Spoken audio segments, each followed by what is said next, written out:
Então não é meu objetivo aqui discutir questões inerentes ao feminismo, né? E sim trazer para vocês debates historiográficos que existem em torno da participação das mulheres na Revolução Francesa.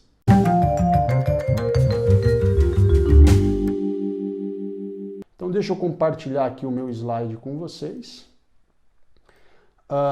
Então, antes de começar a falar sobre a mulher na Revolução Francesa, quero trazer a vocês o meu embasamento para isso.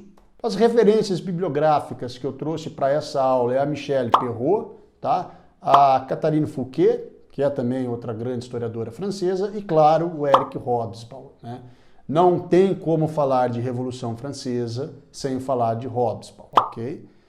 Acho que o interessante eu achei começar com algumas frases, né, que estão aí em alguns livros que se discutem a questão do feminismo e da mulher na Revolução Francesa. Tá? O homem público é uma honra, a mulher pública é uma vergonha. É uma frase que se encaixaria muito bem na Grécia Antiga, né?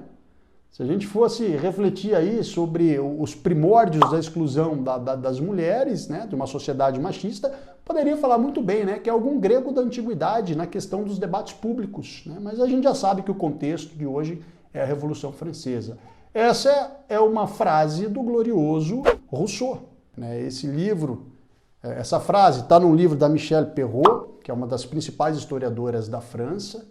E isso é muito louco, né? Porque a gente estuda o Eric Hobsbawm, o Le Goff, né? Em que momento a gente vê a Michelle Perrault. Então a gente já começa a ver um caráter de exclusão da mulher já na própria historiografia. É um marco da história ocidental porque a Revolução Francesa ela vai romper com valores da Idade Média, né, com valores que inclusive estavam presentes ainda no mercantilismo, na Idade Moderna, e vai inaugurar um novo tipo de sociedade. Né?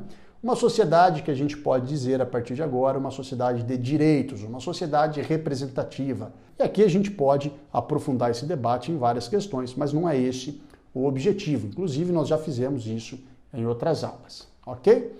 Muito bem, então agora sim, dando nome, né, outra frase aí do digníssimo Rousseau, que é tanto exaltado pela historiografia tradicional, você tem aí, olha que bonito que o Rousseau diz, né? Claro que estou sendo irônico, ok?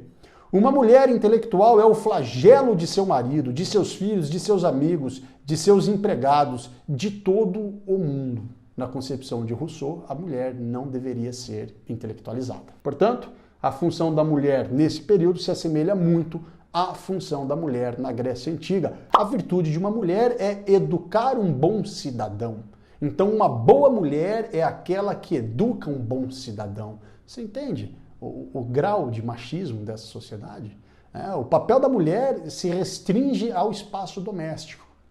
Claro que a gente vai ter mulheres naquele período que vão romper com essa vida e não vão aceitar. Eu vou trazer algumas aqui para vocês, tá? Quando eu analiso uma sociedade, eu preciso analisá-la com os valores de sua época, não com os valores da minha época, né? Então, quando eu falo, liberdade, igualdade, qual é o conceito de liberdade e igualdade naquela época? Né? Uma época que ainda se colocava negros dentro da senzala. Como eu já disse para vocês, né, lá nas aulas de Revolução Francesa, trabalhei com vocês que a Revolução Francesa ela traz uma mudança muito grande na questão dos direitos sobre as mulheres. E depois disso a gente tem um retrocesso muito grande na França. Né? Esse retrocesso ele é inclusive social. O Código Civil Napoleônico, né, a gente já estudou um pouquinho de Napoleão, ele é esse retrocesso, ele vai representar, inclusive a reescravidão nas colônias africanas. Não só para as mulheres é um retrocesso, um conservadorismo, mas para outras parcelas da sociedade também.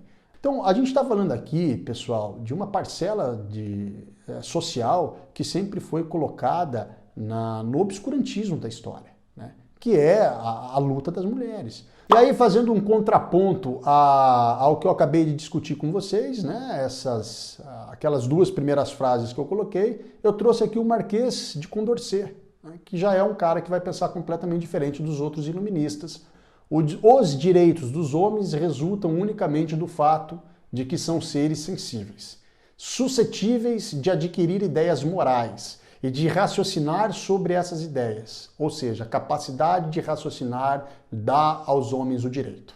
Assim, tendo as mulheres essas mesmas qualidades, são sensíveis e racionais, têm necessariamente, essa palavra ela é a chave, necessariamente direitos iguais.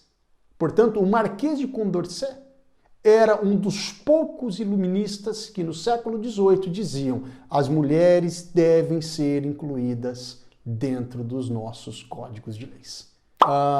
Essas duas mulheres, tanto a Charlotte quanto a Maria Antonieta, elas são vistas como coadjuvantes de um processo revolucionário e não protagonistas. Né? Maria Antonieta, ela é a eterna esposa de Luís XVI. A gente se esquece que ela é uma rainha consorte. A gente se esquece que ela é uma rainha que tomava decisões na corte francesa. Atribui-se a ela uma infeliz frase: se não tem pão, que comam brioches, né? Que hoje a historiografia questiona muito isso. Se realmente foi ela que disse isso ou se era uma fake news para cortar a cabeça de Maria Antonieta. Já a Charlotte, ela é responsável pelo assassinato de Marat. Né? Eu trouxe um quadro um pouco diferente. Normalmente a gente é habituado a estudar, né, o quadro do Marat, né, uma perspectiva diferente dessa que eu trouxe para vocês, é o Marat de frente com o braço caído, e aí nós nos esquecemos que existe uma mulher por trás desse processo. E esse quadro não. Ele não coloca na centralidade nenhum dos dois, né, nem o Marat, nem a Charlotte, mas ele traz a Charlotte. Né? Quem é a Charlotte?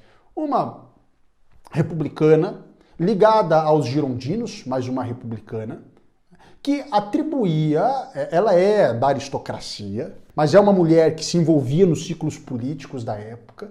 A Charlotte, ela é a pessoa, né, que pelos debates políticos entende que um dos grandes responsáveis pelos horrores da guilhotina é o Jean-Paul Marat, que a gente já estudou quem é o Marat. E ela, Charlotte, tendo a oportunidade, invade os aposentos do Marat e crava-lhe um punhal no seu peito. Então veja o protagonismo de uma mulher. Existem mulheres, então, além dessas duas na Revolução Francesa, existe uma infinidade. Desde as mulheres que são anônimas, que nós não temos o nome, né, que lideraram motins para matar nobres, lideraram motins para saquear galpões que tinham comida estocado, até mulheres da alta nobreza, da alta aristocracia, né? Como é o caso da Charlotte, por exemplo. Ok? Então eu trouxe aqui o nome de outras 3 mulheres para vocês. Você sabe quem é Luís XV, você sabe quem é Luís XVI, você sabe quem é Marat, você sabe quem é Danton, você sabe quem é Robespierre, mas você não sabe quem é Olympe de Gouges. Porque ela é uma mulher e ela foi colocada à sombra da historiografia. Existem livros, e mais livros, sobre ela. Inclusive, o que eu acho muito louco dela, eu coloquei aqui um monte de coisa aí para vocês, tá bom? Sobre ela. Aqui eu vou deixar um tópico só para falar da Olympe de Gouges para vocês, tá? Mas eu coloquei como essas mulheres agiam na sociedade. Primeiro que elas iam fazer atuações indiretas nas assembleias. Por que indiretas? Porque elas não podiam participar. Era vetado às mulheres o direito de participação nas assembleias.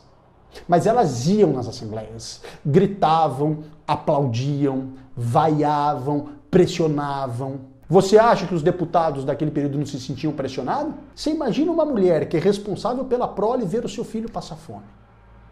Essa revolta levou as mulheres a agirem politicamente. E isso é muito importante para os vestibulares, tá? Não só para a gente entender a conquista dos direitos das mulheres nos dias de hoje, mas para os vestibulares. Porque os vestibulares trazem lutas sociais. Seja dos estudantes, seja dos hippies, seja das mulheres, seja dos operários. Lutas sociais é tema recorrente aos vestibulares e muito recorrente, ok? Manifestavam em motins, organizavam grupos com filhos, com irmãos, com tios, com pais, com parentes, iam atacar prisões, iam atacar muitas vezes galpões de comércio. Como é o caso da Marie Jeanne, mulher grávida, liderou um motim para atacar um galpão onde havia pão estocado. Grávida. Então, olha a função social. Ou você acha que a queda da Bastilha só tem homem nas ruas? Ou você acha que o processo para pressionar a decapitação de Luís XVI era só feita por homens? Você tem mulheres nesse processo. E mulheres com nome. Só que a historiografia tradicional, a historiografia positivista, ela esquece essas pessoas. Por si só, por ser mulher já é um problema. E por ser uma anônima, ainda mais. Tem um poema do Bertolt Brecht que trabalha isso muito bem. Para quem quiser depois eu indico o poema, tá bom? Eram porta-vozes. Eram elas que ficavam ali na assembleia ouvindo o que se discutia e depois levava para a sociedade. Essas mulheres organizavam, cadê? Panfletos, petições e jornais. Reivindicavam o direito de fazer parte da Guarda Nacional. Cara, tem um monte de documentos históricos. Em que momento trouxeram isso para você na tua escola? De mulheres que se fantasiaram de homem. De mulheres que se vestiram, cortaram o cabelo, colocaram roupas de homem e foram para a Guarda Nacional para pegar em armas, porque queriam ter o direito de estar armadas para defender a sua causa. Não estou falando só de aristocracia. Eu estou falando de vendedoras de peixe. Aqui nós temos muitas historiadoras dizendo o seguinte: a origem das sufragistas, a origem do movimento feminista, que vai ser um movimento mais organizado no século XIX, é aqui, na França do século XVIII. Vale a pena a reflexão, tá bom? Então aqui nós temos a Olympe de Gouges, né, oriunda da pequena burguesia. Eram só as burguesas. Não, mulheres populares foram às ruas também, como nós já vimos, né? Dramaturga, ativista política, então, uma mulher que escrevia muitas peças de teatro e queria participar da política, né? Como já disse no slide anterior, fundou clubes feministas. E olha que legal, cara, isso é muito louco, né? Isso é algo que eu trouxe para vocês na aula passada. Lembra quando a gente discutiu a criação da Declaração dos Direitos do Homem e do Cidadão? Falei, gente, olha o caráter sexista dessa declaração. Do homem, ainda circulei para vocês, eu falei, homem aqui não é aquele sentido de ser humano, não. É homem-homem. Olha o que Olympe de Gouges escreve. A Declaração dos Direitos da Mulher e da Cidadã. Que aula de história você aprendeu isso? Você quer uma declaração mais legítima e revolucionária do que essa? Não existe. Né? Ela defendia, junto com o Marquês de Condorcet, olha o que ele diz, eles eram parceiros intelectuais, defendia a democracia e os direitos igualitários plenos. Mulheres e homens devem ter os mesmos direitos. Qual foi a sorte da Olympe de Gouges? 1793, guilhotinada pelo Comitê Revolucionário do Robespierre. E aqui aquele quadro famoso, né, aquela pintura famosa, talvez aqui, né, o episódio feminino mais conhecido da Revolução Francesa. Né? Aquele grupo de 7 mil mulheres que marcharam até Versalhes. E o objetivo delas qual era?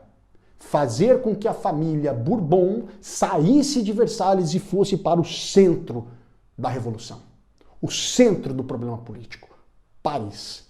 E historiadores como Hobsbawm diz o seguinte: foi essa mudança que fez a Revolução tomar os caminhos que tomaram.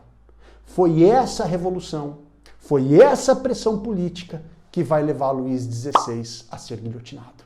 Porque agora ele está em Paris. Tiraram o rei de Versalhes e levaram o rei para Paris.